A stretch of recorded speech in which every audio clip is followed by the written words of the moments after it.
I have read and heard countless stories of ghosts and monsters, vampires and demons. I have never believed them, but I did indulge myself into those worlds. The mystique was the thing that drew me in. There was always some element of truth to those stories. People always tend to lay the foundation of a fictional story on something they know. Vampires could be explained by people contracting rabies, werewolves by large wolves or bears.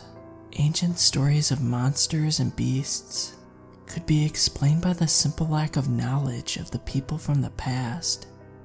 They mistook a lizard for a dragon. They found dinosaur bones, etc. I was a skeptic, and I put quite an emphasis on the was in the sentence, because I have experienced, well, rather discovered, something that I wish I hadn't. It had all began when I found an old diary from my great-grandfather. He was a World War I veteran. He was a French soldier who was conscripted to fight on the Western Front. He left my grandfather and great-grandmother back home. Although my forefather was a brave man and a resilient one at that, having survived the war, he took his own life shortly after the end of the war, presumably not being able to live with the horrors he witnessed in the trenches. My grandfather kept his diary a secret. I never knew about it until he was on his deathbed. He gave it to me as an heirloom, though I won't transcribe the entire thing. It is very long, to be honest. Some parts are unreadable.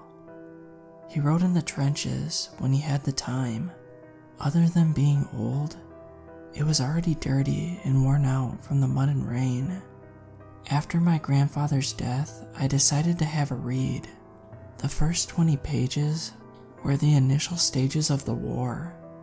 He described the conditions in the trenches as being awful, but that he will endure for his homeland and family. At around 50 pages in, his handwriting was frantic, as if he was writing while being bombarded. The text reveals that it is indeed the case. The skies are crimson. The horrible sound of German guns aren't letting us sleep. We didn't get our supplies today. We had to do our business. One brave soul, Jean, went over the top to relieve himself. He's been gone since this morning. I physically cringed at the last part. The war was horrible, and I couldn't fathom how he felt after the war.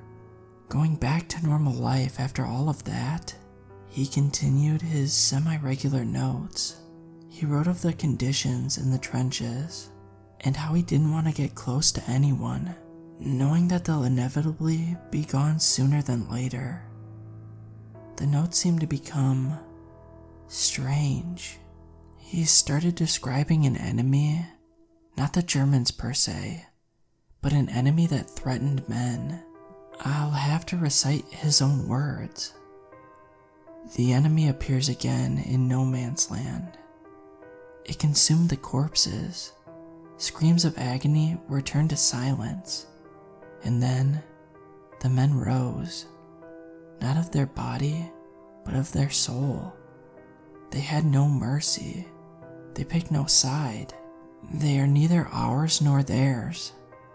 They are the enemy of men. I didn't know what he was referring to. The enemy of men? An enemy that appeared again? He said nothing of that supposed enemy in his previous notes. I reread the previous parts to see if I missed something. I didn't. Other than those certain parts that were unreadable, nothing indicated there was a third party in no man's land. Did he go mad? I continued reading further. Now with my curiosity piqued, I was determined to deduce what he was talking about.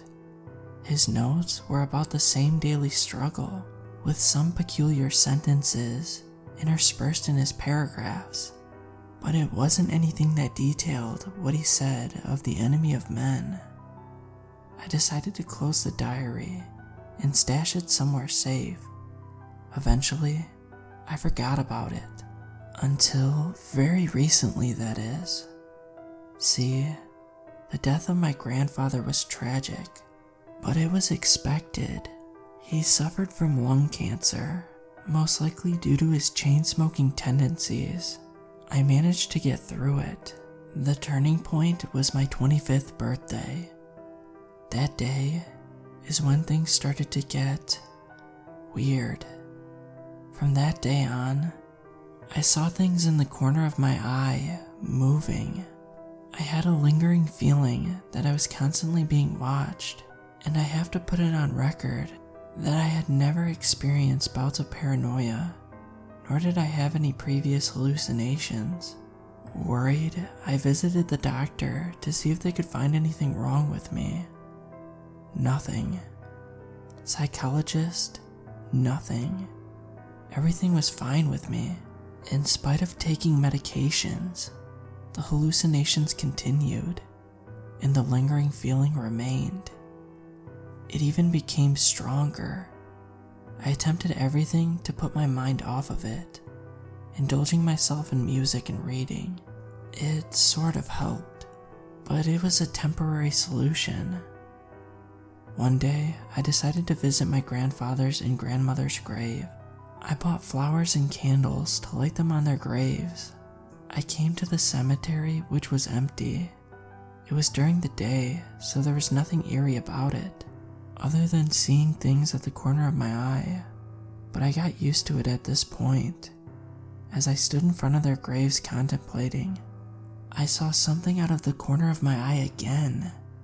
But instead of disappearing, it lingered longer than usual. I turned my head to see a middle-aged man slowly walking towards me. He seemed lost. He was dressed in old school clothing, the likes you would see in the 40s or 50s. "Hello, sir. Do you need any help?" I say. No response.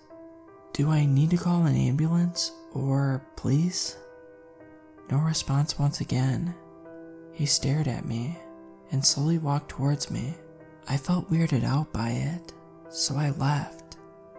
But as I was going through the cemetery, I saw something that will haunt me the rest of my life. From one of the graves, a person just phased through the ground and stood there. I froze, and we locked eyes. He had the same dead expression as the man from before. Then he started walking at a much faster pace than the other man. I ran out of the cemetery and towards my car. I drove out of there as fast as I could. It was just a hallucination, I thought to myself. I came home and locked the door behind me.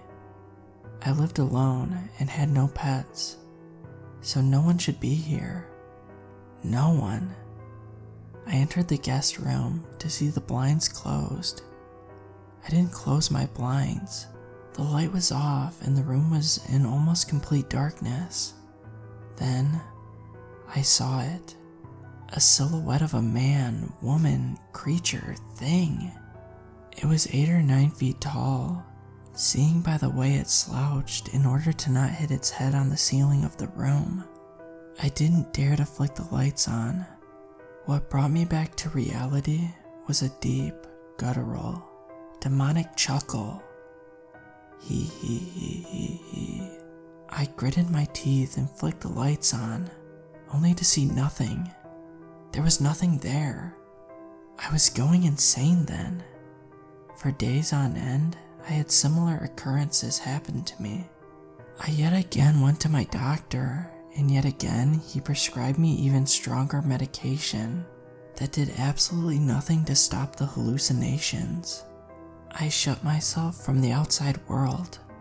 I didn't go to work, saying that I was sick. I didn't talk to anyone because I knew they would call me insane and cut ties with me. I brainstormed what I could have. Schizophrenia most likely. But why? There is no family history of schizophrenia, unless I rummaged through the place where I stashed my great-grandfather's diary. Then I reread the entire thing in one night. Pieces started to click together. The not of body but of soul bit made sense in that I saw people just phase through their graves and follow me with the intention of harm, or at least I felt it as such. I now knew there's a family history tied to this illness. I searched further records on my great-grandfather. Then, something caught my eye. He entered the war when he was 24. His birthday was on the 9th of April. I looked through the diary to see when he mentioned the so-called enemy and the souls of the soldiers attacking the living. The date when it was written was the 10th of April, 1916, just one day after. Could be a coincidence, but I was starting to question it. I questioned everything. Now that I knew this was genetic, I finally went out of my isolation and went to my doctor once again. But as my hand reached for the handle of my car door, I could feel a burning sensation on my hand. "Hell," I shouted as my hand recoiled from the pain. When I examined the area, there was an apparent claw mark on the back of my hand. In spite of that, I entered my car and began to drive towards my doctor. I could see people staring at me as I drove by, with dead and lifeless eyes. I finally got to the clinic and demanded to see my doctor as soon as possible. 10 minutes later, I was in his office. I told him about everything I had found, then finally asked him, "Look, Doc, before I came here, I had burning sensations on my hand. After that, I saw this." I showed him the claw marks. If he saw them, I knew this was real. "Yes, I see." "You didn't do this?" "No. Why would I hurt myself? I was near the stove when it happened, so I probably accidentally hurt my hand on the fire when cooking." I lied. I only needed confirmation that this was real. Now that I knew, I needed to find out what is after me. And what was after my great-grandfather? Is it a curse? My father or grandfather hadn't told me such experiences. What links me to this? Was it the fact I read the diary? I don't know. I scavenged the internet and found an organization that might be able to help. Tomorrow, I am driving cross-country to meet those people in person. I told them my story about the diary. They refused to give me any details, but they said that they'd help me in any way that they can.